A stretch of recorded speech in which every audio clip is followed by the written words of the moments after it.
livro de São Mateus, capítulo 16, versículo 13 a 16. Chegando Jesus às partes de Cesareia de Filipe, interrogou seus discípulos, dizendo: quem dizem os homens ser o Filho do Homem? E eles disseram: uns João Batista, outros Elias, Jeremias ou um dos profetas. Disse-lhe eles: e vós, quem dizeis que eu sou? Então Simão Pedro respondeu, dizendo: tu és o Cristo, o Filho do Deus vivo. E Jesus respondendo disse-lhe: bem-aventurado és tu, Simão Barjonas, porque tu não revelou a carne e o sangue, mas o meu Pai que estás nos céus. Também te digo que tu és Pedro, e sobre esta pedra edificarei a minha igreja, e as portas do inferno não prevalecerão contra ela. Amém? Nosso tema hoje é: quem somos nós? Quem somos nós? Quem é você? Quem sou eu? Quem somos? Quem somos sempre vai ser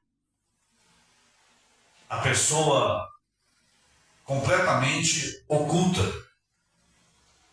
porque as pessoas conhecem quem eu sou, quem você é, pelo exterior, pelo nosso nome, pelo nosso grau de envolvimento na sociedade. Mas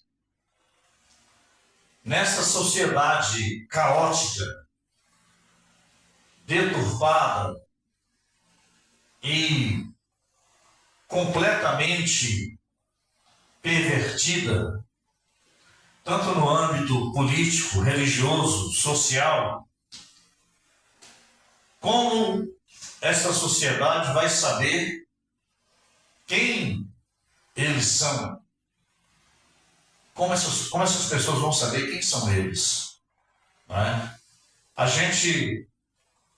A cada passo que nós damos na nossa vida, uma das funções poderosas do Espírito Santo é justamente trazer a revelação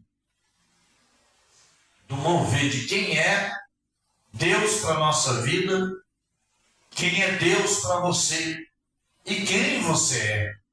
Porque quando Deus chega, quando nós temos um encontro com Jesus, então neste encontro, por que nós somos impactados poderosamente? Porque Ele nos mostra quem somos no nosso interior, na nossa vida. Ele nos mostra quem somos nós. E a partir dali, então, nós reconhecemos o nosso estado, a nossa situação. Mas ainda assim não é a construção total, não é? Não é a construção total do nosso ser, da nossa pessoa, não é? Por quê? A gente começa a observar o seguinte, assim, olha, naquele período, quais eram as expectativas das pessoas em volta de Jesus em relação a Ele, em relação à pessoa dele, não é? Qual que era? Por isso veio o quê? Veio a pergunta. Por que a pergunta? A pergunta se tratava de quê? Do ser pessoa. Como que esse ser chamado Jesus, que estava fazendo milagres extraordinários, coisas maravilhosas, qual era a visão que estas pessoas tinham daquele ser, daquele homem. Não é? Então logo veio a resposta. Olha, de tudo que está acontecendo, de tudo que está se passando, eles estão falando aí que o Senhor é Jeremias. É Jeremias que voltou encarnado. É Elias. Ou alguns estão achando que é um dos profetas. Não é? E tudo por que essas comparações? Porque a palavra dele era a palavra semelhante à do profeta Elias, que falava com autoridade, não é? Que pregava com autoridade, que mostrava as coisas com autoridade. Mas era também semelhante a Jeremias, não é? Porque Jeremias estava disposto o quê? A sofrer. Ele sofreu. Então eles olhavam para ele e viam que ele era como Jeremias, porque Jeremias encarou os falsos profetas na Babilônia, antes de Israel ir para a Babilônia. Não é? E era o que Jesus estava fazendo ali, encarando quem? Os fariseus, os saduceus, não é? E os outros grupos religiosos que ali estavam.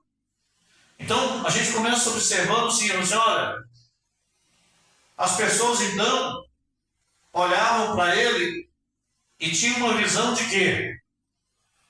De realmente de autoridade espiritual. A expectativa, não é? E outros estão falando que o Senhor é João Batista. João Batista. Por causa da forma, do confronto. Não é? Ele chega para os fariseus, os saduceus e os líderes religiosos e falam o quê? Raça de víboras. Então esta palavra de julgamento, de condenação, essa palavra, ela saía da boca de João Batista. Então, após a morte de João Batista, quem era? Esse aí é João Batista. É ele. Ele fala igual ele, ele pensa igual ele. Ele tem a mesma autoridade que João Batista. Né? Então, as pessoas não tinham uma definição formada da identidade de Jesus. Não tinham. E como hoje, da mesma forma, as pessoas também não têm uma definição formada da identidade de Jesus, do papel real de Jesus. Não é? As pessoas não têm essa identidade fixa no seu coração. Não é? Porque a gente vê pessoas que não têm conhecimento do verdadeiro papel do Filho de Deus. Não tem conhecimento que ele veio para salvar, curar, libertar, batizar com o Espírito Santo. As pessoas não têm assim, apesar de estar na Bíblia, lá que o véu do tempo foi rasgado, que muita coisa iria ser quebrada, mudada, as pessoas ainda não têm essa noção dessa identidade poderosa do Filho. Não é? Então as pessoas definiam dessa forma. Justamente o quê? A forma que eles viam. Então, essa pessoa sofria o quê? A pessoa de Jesus. Sofriam várias interpretações. Várias interpretações. Então, vamos supor assim, em uma certa reunião, onde ele estava expulsando o demônio, então alguém falou o quê? Ele tem demônio. Ele tem um demônio. Ele é um endemoniado. Então a resposta veio de imediato. Espera aí. Se eu tenho um demônio, como que pode, não é? Um demônio expulsar outro demônio? Está errado. A visão de vocês está errada. O reino de Satanás não é dividido. Ele tem a hierarquia e ele é muito bem definido. Então isso não acontece do jeito que está pensando. Não é? Como aconteceu há poucos dias atrás, eu conversando com um amigo meu, e disse para ele algumas palavras que ele estava muito ferido, doente espiritualmente, por causa das palavras que saíram da boca dele. Não é? Então, de repente, ele começou a expulsar da minha vida um demônio. Ele começou a falar: você está com demônio, eu te repreendo. E no momento que ele fez isso, eu falei: então tá bom, eu estou com demônio, vamos tirar esse demônio aqui então. Vamos analisar esse demônio. Falei: o que está saindo da sua boca é assim, assim, assim, assado. Tem 3 dias que nós estamos tendo contato com você. Deus está fazendo uma obra maravilhosa onde você está lá, e você não contou nada do que Deus está fazendo. Você só está falando de coisas que aconteceu na sua vida durante 20 anos. Não é? E eu disse para ele: quando você fala dessas coisas, você fala com dor na sua alma, porque você chora. Tá? Aí rapidamente já não era mais demônio. Então Jesus, ele passou por tudo isso. Né? Por quê?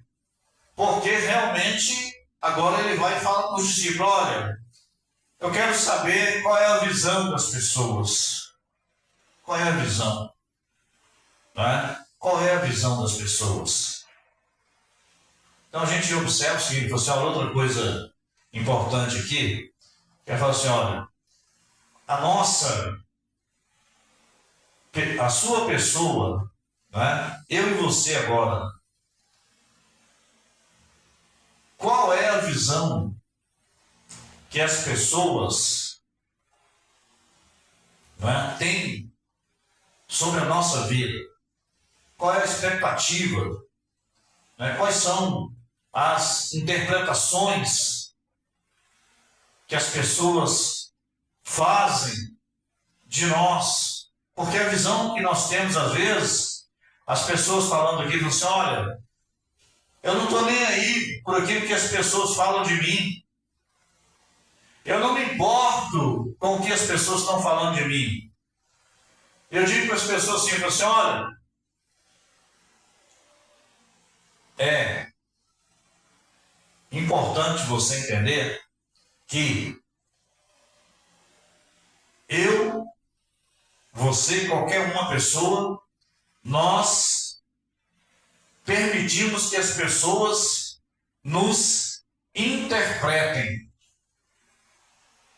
E é através da interpretação das pessoas que virá um julgamento, seja verdadeiro ou seja falso. Se esse julgamento for verdadeiro, não adianta, porque o que vai acontecer? Vai chegar um determinado tempo que aquele julgamento vai ser o quê? Ele vai ser revelado.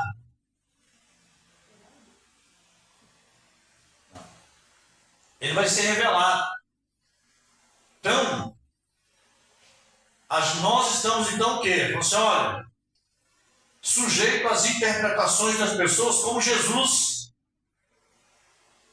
Nós fazemos as nossas interpretações das pessoas, estamos sujeitos às que as pessoas nos interpretam também, não é? Mas qual é a nossa interpretação sobre nós? Qual é a nossa interpretação que nós temos sobre nós? Não é? Qual é? E muitas vezes nós não temos condições de fazer o que Jesus fez. Não é? Que Jesus pergunta: o que eles estão falando de mim? Não é? O que eles estão falando de mim por aí? Uma certa vez nós pastoreávamos numa cidade, na região aqui de Minas Gerais, precisamente lá na cidade de Muriaé. E depois que nós estávamos um tempo lá em Muriaé, aconteceu um fato inédito que eu, assim, nunca tinha acontecido, eu nunca vi acontecer com ninguém. Mas aconteceu comigo. Saiu lá de Muriaé duas pessoas, e foi lá na cidade anterior, onde eu havia pastoreado. Para quê? Para fazer uma sindicância, para fazer uma análise, porque porque nós tínhamos sido mandados para aquela cidade, eles não nos conheciam, e as coisas estavam acontecendo, e eles começaram a discordar de algumas coisas, e a única coisa que eles tinham era buscar o quê? Um histórico. E eles foram, então, lá para a cidade anterior. Chegaram lá, foram para o hotel, foram lá na igreja onde nós éramos pastor, e fizeram uma pesquisa lá dentro da igreja. Aí o que eles fizeram? Não bastou na igreja, eles foram no comércio também, e fizeram uma pesquisa lá naquele comércio. Aí depois que eles voltaram, eles fizeram uma reunião lá na casa de uma pessoa lá, e chamaram alguns irmãos para relatar a situação, a investigação deles.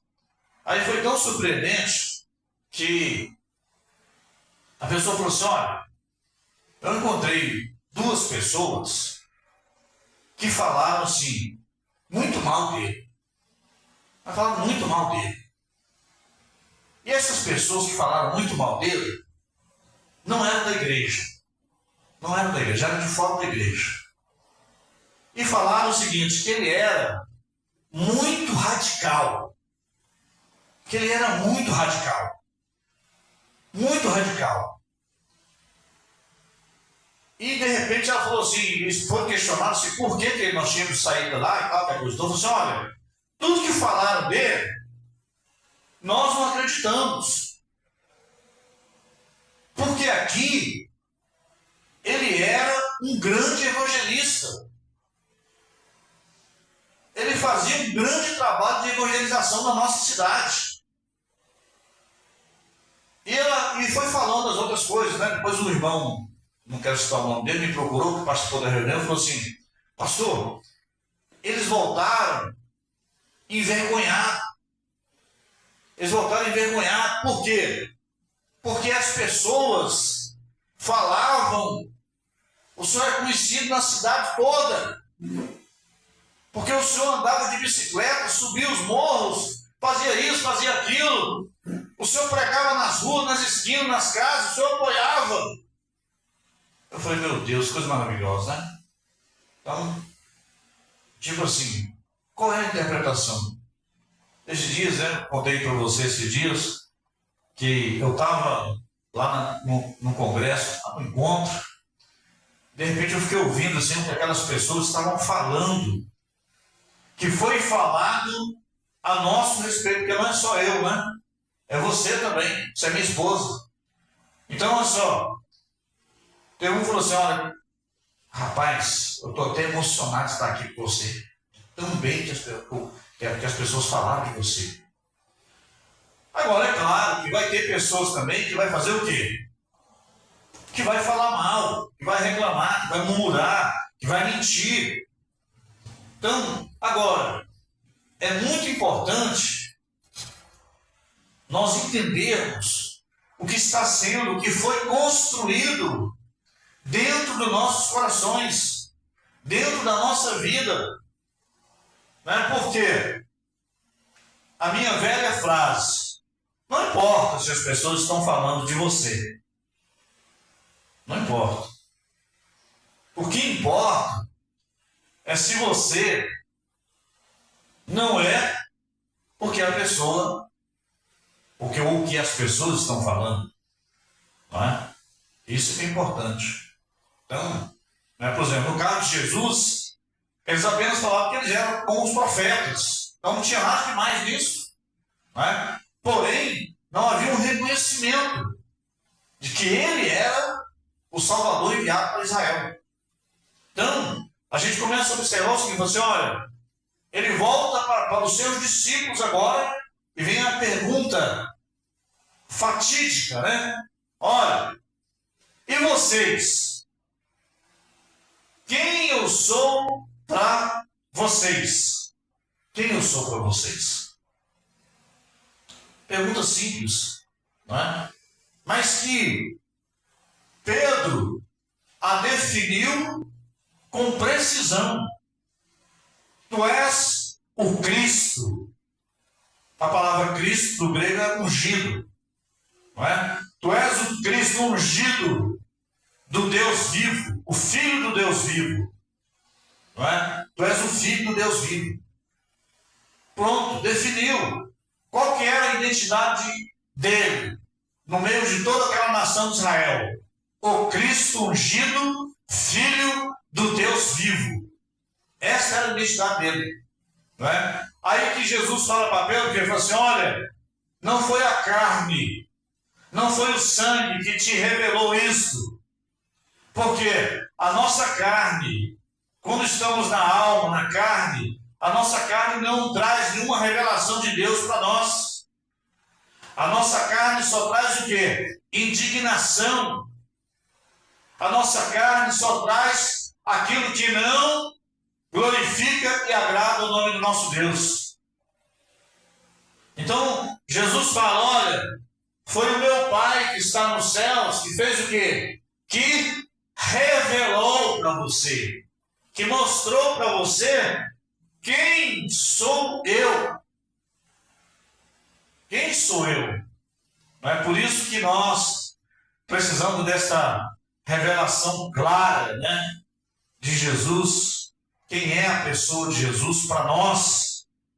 Isso é importante, não é? E como é importante a gente entender o princípio, logo que essa identidade maravilhosa era revelada, aí veio que agora falou assim, olha, e tu és Pedro, e sobre esta pedra, que é o significado do seu nome, né? E sobre esta pedra eu vou edificar a minha igreja, e as portas do inferno não prevalecerão. Ou seja, começa ali a construção da identidade de Pedro. Não é? Começa a construção. E já revelou claramente, você é Pedro, é sobre a sua vida. Você vai começar por você. Todos aí são especiais, cada um tem o seu papel no meu grupo aqui, mas a minha igreja vai começar sobre você. Você vai ser o carro-chefe. Não é? Olha o que acontece. A gente lembra-se, quando a gente estuda lá sobre John Wesley, John Calvino, né? Quando a gente estuda lá sobre Charles Spurgeon e vários outros pregadores lá do século passado, né? A gente começa a ver assim, por que aqueles homens ganharam multidão de almas? Porque aqueles homens tinham uma identidade definida. Eles sabiam quem era Deus, quem era o seu Filho, quem era o Espírito Santo, eles sabiam quem eram eles, o porquê eles foram chamados, vocacionados. Então eles já sabiam, eles se entregaram e foram embora fazer a obra de Deus. Não é? Então assim, está ali. E o resultado depois é o que foi? Que após a festa, ou em meio à festa de Pentecostes, Pedro foi o primeiro pregador onde ele ganhou e converteu quase 5.000 pessoas. Então, ou seja, foi a explosão da igreja. Então se cumpriu na vida de quê? Na vida de uma pessoa que tinha identidade. Então a mesma coisa é com a minha vida, com a sua vida, com a vida de qualquer pessoa que deseja estar em Cristo, que está em Cristo, que está servindo à vontade do Senhor, que está andando dentro do projeto de Deus, dentro da vontade de Deus, ter essas construções, essa identidade definida, projetada, para quê? Para que o nosso coração esteja debaixo da graça do Pai, sendo assim abençoado. Não importa a luta que vamos enfrentar, nós estamos aqui neste mundo não é para pecarmos contra Deus, para fazermos a vontade da nossa carne, do nosso coração, mas para fazer assim a vontade de Deus. E quem está neste mundo servindo a Cristo e não tem a sua identidade definida, o seu chamado, o seu projeto definido, o que vai acontecer? O que acontece com essas pessoas? Não é? Então a gente sabe, são pessoas vulneráveis, são pessoas que não têm projeto de Deus para a sua vida, São pessoas voltadas para o lado emocional, enquanto a igreja está fazendo barulho, enquanto a igreja está com louvor perfeito, pulando, dançando, está todo mundo ali, pegando carona com quem tem unção, com quem tem autoridade, não é? Mas não, na primeira luta, no primeiro confronto, na primeira situação, ele já assume a sua real identidade. Ele está ali, vai para o mundo, vai para fora da igreja, não tem presença de Deus nas suas vidas, não tem um chamado definido, um propósito definido. Mas, e quando tem seus propósitos, são propósitos voltados para o egoísmo, para o seu ego, para a sua vontade própria. Não tem desejo de ganhar almas para o Senhor, não tem desejo de dar nem sequer um testemunho para aquelas almas. Né? E a gente ouve as pessoas falando, olha, fulano de tal é assim, ele é desse jeito, é caloteiro, é mentiroso, é não sei o quê. Né? Às vezes eu estou aqui atendendo as pessoas no meio da semana e a gente encontra pessoas de todas as formas, né? E às vezes as pessoas estão aqui e elas falam, nossa pastor, está acontecendo tantas coisas, nossa, por que o fulano de tal é assim, assim, assado, e vai dando nome às situações. A gente começa a ver e fala assim, olha, então a gente vê assim, como é numeroso o número de líderes que não tem na sua boca a palavra da verdade, de santidade, né, que não anda na verdade, que não tem temor a Deus, tem as suas grandes igrejas, pregam nas suas grandes igrejas, são felizes e tal, mas não tem temor a Deus, mentem, enganam, trapaceiam as pessoas, e às vezes até a pessoa mais simples. Não é? A pessoa mais simples. Há pouco tempo atrás, uma pessoa tão simples, né? Lá no bazar, na região do Penha, uma pessoa simples. Eu fiquei olhando assim, ela na maior simplicidade, pegando uma peça, enfiando na bolsa. Aí eu fiquei olhando assim, falei, meu Deus. Aí eu olhei para ela, passei perto dela e falei assim, olha, Deus está vendo. Deus viu. Deus verá todas as coisas. Viu? Porque é uma pessoa que está na igreja. Está ali servindo a Deus, tomando ceia, participando dos cultos. Mas não tem mudança na sua vida. Então, é muito importante isso, né? Então, Jesus, ele vem com essa pergunta maravilhosa. Quem somos nós? Quem somos nós? Quem é você? O que foi construído em você? O quê? Né? Deus abençoe nossas vidas em nome de Jesus. Estaremos aqui na sexta-feira com culto de libertação, domingo na ministração da palavra. Deus possa estar abençoando o nosso coração, nossa vida. Em nome de Jesus. Aleluia. Senhor nosso Deus, nós te agradecemos pela tua presença em nossas vidas. E eu te peço que o Senhor abençoe cada discípulo que será gerado nesta igreja. Que o Senhor abençoe este ministério, abençoe esta igreja na tua presença, abençoe cada pessoa que temos convidado, visitado, trabalhado. Nós ministramos libertação, cura para a vida deles, no nome de Jesus. Te pedimos que o Senhor abençoe as nossas ofertas, nossos dízimos, cada dizimista, cada ofertante neste ministério, nesta obra. Faça aqui um grande reboliço santo, Senhor Deus, não da nossa carne, da nossa vontade, mas da tua vontade, para que o reino do Senhor seja glorificado e exaltado, Pai. Nos abençoe com toda sorte de bênção, em nome de Jesus.